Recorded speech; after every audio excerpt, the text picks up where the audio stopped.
Hello बच्चों, कैसे हैं आप लोग।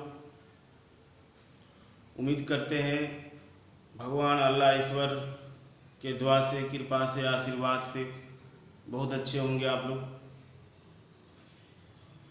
आज जो हम लोग बात करेंगे बच्चे लोग, ये आपके लिए बहुत इम्पोर्टेंट कॉन्सेप्ट है, बहुत इम्पोर्टेंट मैटर है ना। तो जितने भी बच्चे इस वीडियो को देख रहे हैं, यदि आपने चैनल को सब्सक्राइब नहीं किया है तो सबसे पहले आप चैनल को सब्सक्राइब कर लें, ताकि जो भी नया नया जानकारी, नया नया कॉन्सेप्ट, नया नया वीडियो आए वो आपको मिलता रहे। और साथ ही साथ आप जब चैनल को सब्सक्राइब करेंगे तो बेल आइकन को दबाना न भूलें, ताकि आपको नोटिफिकेशन भी मिलता रहे। तो बच्चों, आज हम लोग बात करने वाले हैं पार्टनरशिप, है ना। पार्टनरशिप का बेसिक कंसेप्ट के बारे में बात करेंगे हम लोग। पार्टनरशिप, जिसको कि हम लोग हिंदी में बोलते हैं साझेदारी। एक चीज तो है बच्चे लोग, हम लोग भले साझेदारी बात इस्तेमाल नहीं किए होंगे कभी, साझेदारी, लेकिन पार्टनरशिप शब्द तो हम लोग हमेशा यूज करते हैं, व्यवहार में भी, आपस में बात करने में भी, है ना। हमेशा बात करते हैं पार्टनरशिप। कोई भी काम का बात करते हैं तो क्या बात करते हैं हम लोग आपस में कि चलो आज पार्टनरशिप में काम करते हैं, है ना। कुछ करना है तो पार्टनरशिप में करते हैं। पार्टनरशिप का मतलब आपस में मिल के करते हैं, पारस्परिक सहयोग से करते हैं, एक दूसरे के साथ मिल के करते हैं। तो उसी तरह बिजनेस में भी, बिजनेस का अलग अलग फॉर्मेट है। हम लोग जानते हैं एकाकी व्यापार, साझेदारी व्यापार, कंपनी। तो एकाकी व्यापार में क्या होता है बच्चे लोग कि कोई एक व्यक्ति बिजनेस करता है और वह अकेले ही बिजनेस का सारा जिम्मेदार होता है, लाभ हानि का जिम्मेदार अकेले होता है, पूंजी अकेले लगाता है ना। तो ऐसे व्यापार जिसमें एक अकेला व्यक्ति ही सारा कारोबार संभालता है, लाभ पूंजी अपने लगाता है, लाभ हानि का जिम्मेदार स्वयं होता है, तो ऐसे व्यापार को हम लोग बोलते हैं साझेदार, एकाकी व्यापार, सोल ट्रेडिंग, है ना। उससे बड़ा प्रारूप है ये पार्टनरशिप। इसमें क्या होता है कि दो या दो से अधिक व्यक्ति मिलके बिजनेस करता है ना। जैसे सपोज मान लिए कि ए, बी और सी, ये तीनों मिलके कोई कारोबार आरंभ करता है ना। तो ये तीनों मिलके कोई बिजनेस चलाएगा, है ना। ए, बी और सी, ये तीन पार्टी मिलके बिजनेस चलाएगा। तो अगर हम लोग वास्तविकता में बात करें तो सबसे पहले क्या होगा बच्चे लोग कि ये ए, बी और सी तीनों मिलके बैठ के आपस में बातचीत करेगा, है ना। आपस में मिलाएगा कि हमको कौन सा बिजनेस करना है, कहाँ करना है, कौन कितना पूंजी लगाएगा, जब बिजनेस चालू होगा, बिजनेस चलेगा, लाभ हानि होगा तो लाभ हानि का बंटवारा कैसे करेगा, बिजनेस कौन चलाएगा, तीनों मिलके चलाएगा या तीनों के सहमति से कोई एक चलाएगा। तो यहाँ पर क्या होगा कि ए, बी और सी तीनों के बीच में आपस में समझौता होता है, यानी आपस में विचार विमर्श होता है। इस समझौते के आधार पर ही बिजनेस चालू होता है। समझौते को हम लोग बोल सकते हैं एग्रीमेंट। ए, बी और सी के बीच में बिजनेस कैसे चलाना है, बिजनेस का संचालन कैसे होगा, बिजनेस में कौन कितना पूंजी लगाएगा, बिजनेस का नाम क्या रखा जाएगा, बिजनेस कहाँ पर होगा, है ना। यानी ए से जेड तक बिजनेस के बारे में सब चीज पहले वो लोग बैठ के आपस में एक समझौता करेगा, है ना, और उस समझौते के आधार पर ही बिजनेस चालू करेगा। तो ऐसे बिजनेस को हम लोग बोलेंगे साझेदारी बिजनेस। तो थोड़ा बात करते हैं बच्चे लोग, ये समझौता में वो लोग क्या क्या बात करेगा, है ना।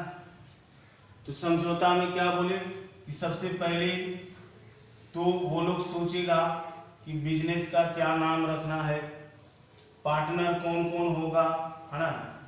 पार्टनर मान लीजिए ABC तीनों होगा, तो तीनों अपना राय मशवरा देगा, तीनों पार्टनर का नाम पता लिखा जाएगा समझौता में। बिजनेस क्या चीज का खोलना है, व्यवसाय क्या चीज का खोलना है, उसके बारे में सारा डिटेल लिखेगा। कौन कितना पूंजी लगाएगा उसके बारे में लिखेगा, है ना। उसके बाद जो लाभ हानि होगा, प्रॉफिट लॉस, तो प्रॉफिट लॉस का बंटवारा कैसे करेगा उसके बारे में बात होगा। बिजनेस का संचालन किस तरह से होगा, ऑपरेशन बिजनेस ऑपरेट कौन करेगा, तीनों मिलके करेगा या तीनों के ओर से कोई एक करेगा।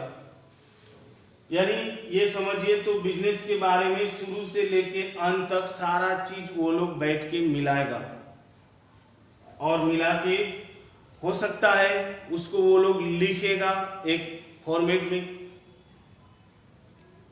तो ये समझौता जो है लिखित भी हो सकता है और मौखिक भी हो सकता है। यह अनिवार्य नहीं है कि लिखित ही होना चाहिए। साझेदारों के बीच का जो समझौता होगा वह लिखित भी हो सकता है और मौखिक भी हो सकता है। लेकिन अगर लिखित होता है तो वो ज़्यादा बेनिफिशियल है, ज़्यादा फायदेमंद है। तो हम लोग देख रहे हैं कि साझेदारी का शुरुआत, साझेदारी का जो नींव है, मेन आधार क्या है, साझेदारी समझौता, साझेदारों के बीच का समझौता। साझेदारों के समझौते के आधार पर ही साझेदारी बिजनेस का निर्माण होता है, साझेदारी बिजनेस की स्थापना होती है। तो क्या यहाँ पर बात है कि जब दो या दो से अधिक व्यक्ति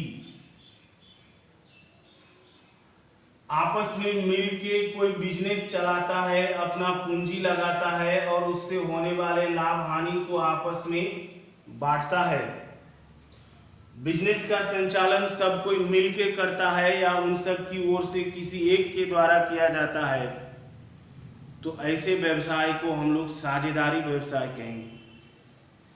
आप यहाँ जो कंसेप्ट देख रहे हैं इसके आधार पर ही आप परिभाषा डेफिनेशन दे सकते हैं कि जब दो या दो से अधिक व्यक्ति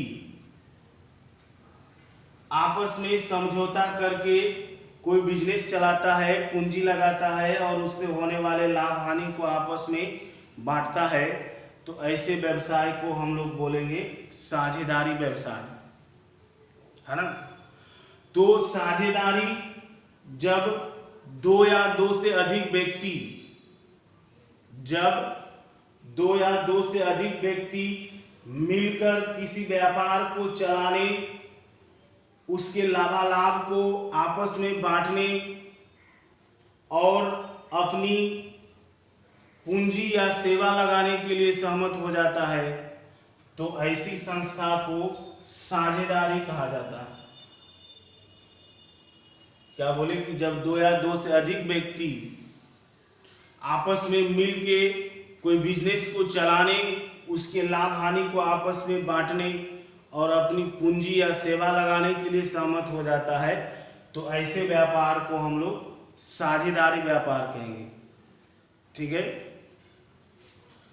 तो साझेदारी व्यापार में जो जो व्यक्ति शामिल होता है उसको हम लोग बोलते हैं पार्टनर, साझेदार। जैसे पार्टनर यहाँ कौन कौन हो गया, A, B और C, ये तीनों क्या हो गया, पार्टनर हो गया। अब ये तीनों को, A, B, C तीनों को हम लोग व्यक्तिगत रूप से साझेदार कहेंगे और सामूहिक रूप से उसको हम लोग बोलेंगे फर्म। और जिस नाम से वह लोग बिजनेस करेगा वह फर्म का नाम कहलाएगा। ठीक है। साझेदारी व्यवसाय का नियंत्रण एवं प्रबंधन, साझेदारी व्यवसाय पर नियंत्रण के लिए एक अधिनियम है जिसको हम लोग बोलते हैं साझेदारी अधिनियम 1932, पार्टनरशिप एक्ट 1932, है ना।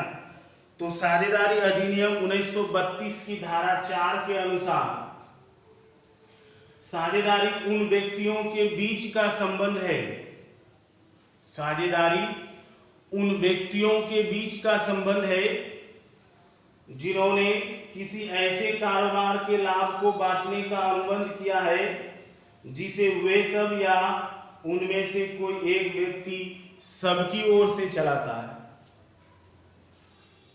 भारतीय साझेदारी अधिनियम 1932 की धारा 4 के अनुसार साझेदारी उन व्यक्तियों के बीच का संबंध है जिन्होंने किसी ऐसे कारोबार के लाभ को आपस में बांटने का अनुबंध किया हो जिसे या तो वो सभी चलाता हो या उनमें से कोई एक व्यक्ति चलाता हो।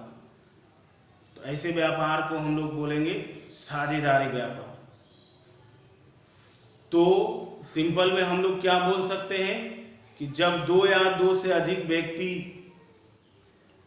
आपसी समझौते के अनुसार, मतलब आपस में मिला के कोई वैध व्यवसाय चलाता है और उससे होने वाले लाभ हानि को आपस में बांटता है, तो ऐसे व्यापार को हम लोग बोलेंगे साझेदारी व्यापार।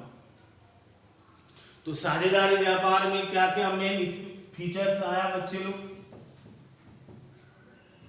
साझेदारी का फीचर्स, विशेषताएं, क्या क्या विशेषताएं आया इसमें? तो पहला बात है ना, कि दो या दो से अधिक व्यक्ति का होना। साझेदारी व्यापार में कम से कम दो व्यक्ति होना अनिवार्य है। साझेदारी व्यापार में दो वयस्क व्यक्ति होना चाहिए। साझेदारी व्यापार प्रारंभ करने के लिए दो वयस्क व्यक्ति होना चाहिए, दो एडल्ट व्यक्ति होना चाहिए। तो साझेदारी व्यापार में कम से कम दो व्यक्ति होगा और अधिक से अधिक 50 व्यक्ति तक हो सकता है। तो ध्यान रखिएगा बच्चे लोग, साझेदारी व्यापार में कम से कम दो व्यक्ति होगा और अधिकतम 50 व्यक्ति हो सकता है। साझेदारी व्यापार में जो व्यक्ति शामिल होता है, अपना पूंजी लगाता है, लाभ हानि का जिम्मेदार होता है, उसको हम लोग बोलते हैं पार्टनर, या उसको हम लोग साझेदारी का सदस्य भी बोल सकते हैं, मेंबर्स। तो वहाँ सदस्य, साझेदारी में न्यूनतम सदस्यों की संख्या कितना होगा? 2, और अधिकतम कितना होगा? 50। दूसरा बात क्या आया है कि आपस में समझौता होना चाहिए। साझेदारी व्यापार के लिए आपसी समझौता होना चाहिए। जैसे अभी हम लोग बात किए कि साझेदारी व्यापार का जो प्रारंभ होता है वो साझेदारों के बीच आपसी समझौते के आधार पर ही होता है ना। तो साझेदारी समझौता होना चाहिए, है ना। ये साझेदारी की विशेषता है, आपसी समझौता होना। कभी कभी क्या होता है ना कि साझेदार प्रारंभ में, तो मान लो ऐसा भी है कि 2-3 पार्टी मिलके कोई बिजनेस शुरू करता है, तो प्रारंभ में लोगों के बीच क्या होता है, भावनाएं बहुत अच्छी होती है, मित्रता की भावना, है, आपसी संबंध की भावना बहुत अच्छा होता है। तो कभी कभी उस भावना के कारण वो लोग आपस में समझौता पहले नहीं करता है, बिना समझौता का ही बिजनेस चालू कर दिया, और बाद में जब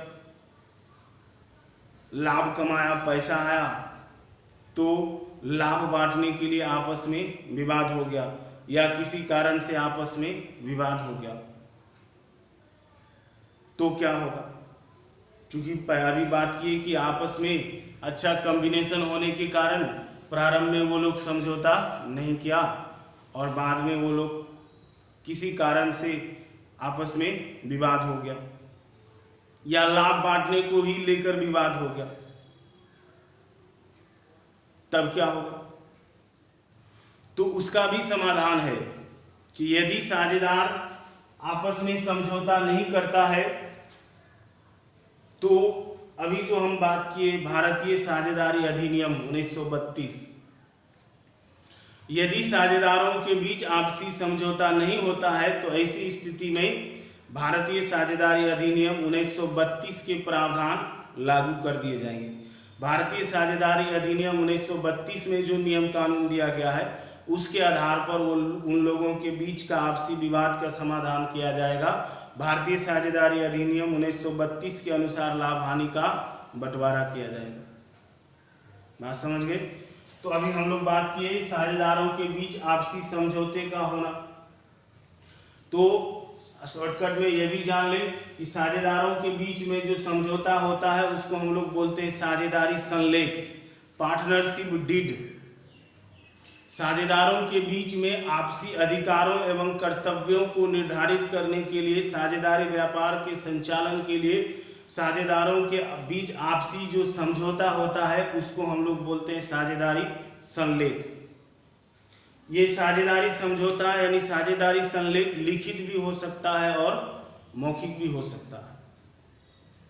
चलिए, दो बात हम लोग सीख लिए साझेदारी में कि दो या दो से अधिक व्यक्ति होना चाहिए, आपसी समझौता होना चाहिए। तीसरा, लाभ हानि विभाजन, लाभ हानि विभाजन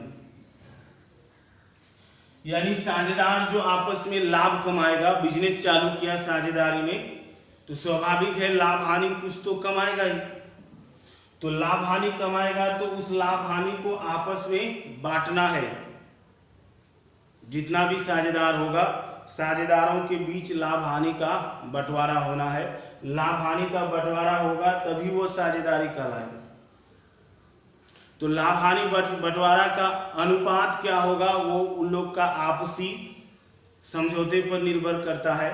मान लीजिए आपस में अगर समझौता किया कि ए बी सी तीन पार्टनर है, बराबर बराबर लाभ हानि बांटेंगे या 2-1-1 के रेशियो में बांटेंगे या 2-2-1 के रेशियो में बांटेंगे, तो उन साझेदारों के बीच जो आपसी समझौता होगा उस समझौते के अनुसार ही लाभ हानि का बंटवारा किया जाएगा, है ना। यदि बोले कि समझौता नहीं होगा तो फिर भारतीय साझेदारी अधिनियम 1932 के अनुसार लाभ हानि का बंटवारा किया जाएगा। चौथा बात है कि साझेदारों में साझेदारी व्यवसाय जो होगा वह वैध व्यवसाय होगा, अवैध नहीं होगा, गैर कानूनी व्यवसाय नहीं होगा। और यदि गैर कानूनी व्यवसाय कर रहा है पार्टनर मिलके तो फिर उसको हम लोग साझेदारी नहीं कर सकते हैं। साझेदारी तभी कहेंगे जब व्यवसाय वैध हो, लीगल हो, यानी लीगल व्यवसाय होना चाहिए। उसके बाद नेक्स्ट पॉइंट है ना, व्यवसाय का संचालन।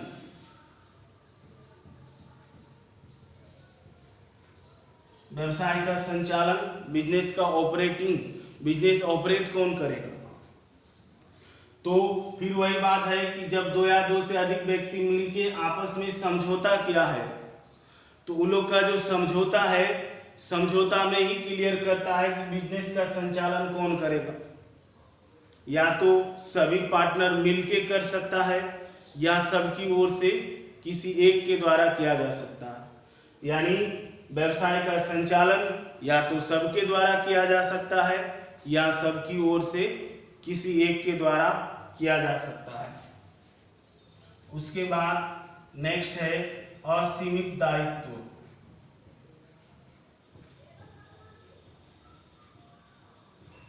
तो साझेदारी व्यवसाय में साझेदार का दायित्व सीमित नहीं होता, साझेदार का दायित्व असीमित होता है ना। एकाकी व्यापार के तरह साझेदारी व्यापार में भी साझेदारों का दायित्व असीमित होता है।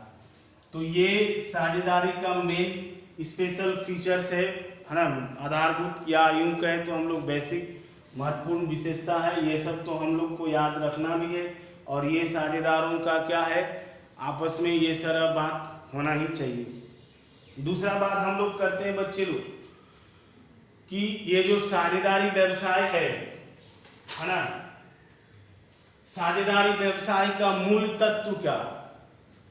तो साझेदारी व्यवसाय में मूल तत्व है, मूल बात है कि वो पारस्परिक विश्वास होना चाहिए। एक दूसरे के बीच में, साझेदारों को एक दूसरे के बीच में विश्वास होना चाहिए, ईमानदारी होनी चाहिए।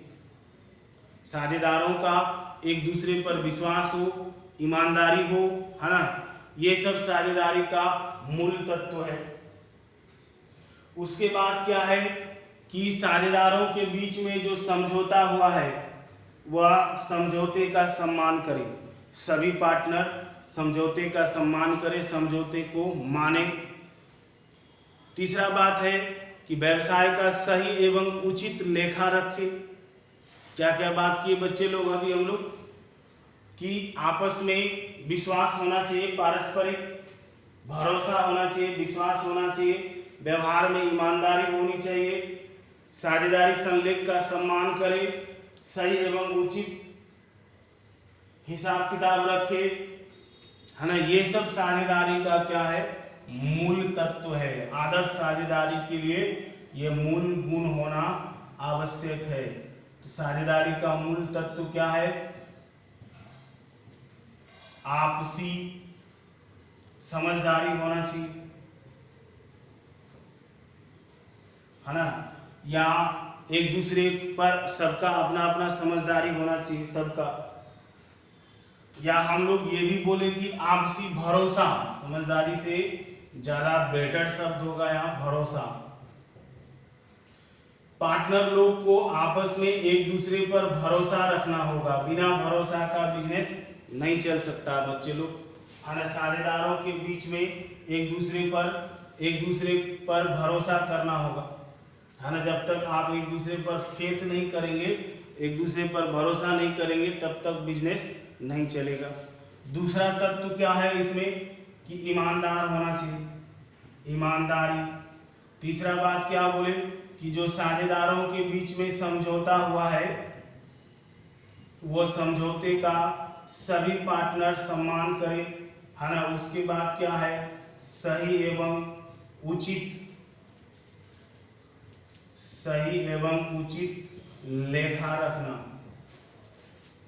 ये अगर चार बात है तो पार्टनरशिप उम्मीद करते हैं हमेशा चलेगा, साझेदारों के बीच में विवाद नहीं होगा, है ना। आपसी भरोसा होगा, ईमानदारी होना चाहिए, समझौते का सम्मान करें सभी पार्टनर, और सही एवं उचित लेखा रखें, सही एवं उचित हिसाब किताब रखें, है ना। तो साझेदारी व्यवसाय जो है वो लंबा चलेगा, बहुत अच्छा रहेगा।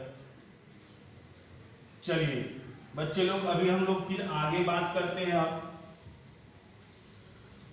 तो सही एवं उचित लेखा का जब बात आया, है ना, तो लेखा यानी हिसाब किताब। तो जिस तरह हम लोग बात किए थे, जानते हैं कि एकाकी व्यापार हो या कंपनी हो या कोई भी व्यवसाय हो या कोई भी संस्था हो, सबको अपना हिसाब किताब रखना पड़ता है। तो एकाकी व्यापार के लिए हम लोग देखे थे कि वह साल के अंत में फाइनल अकाउंट तैयार करता है।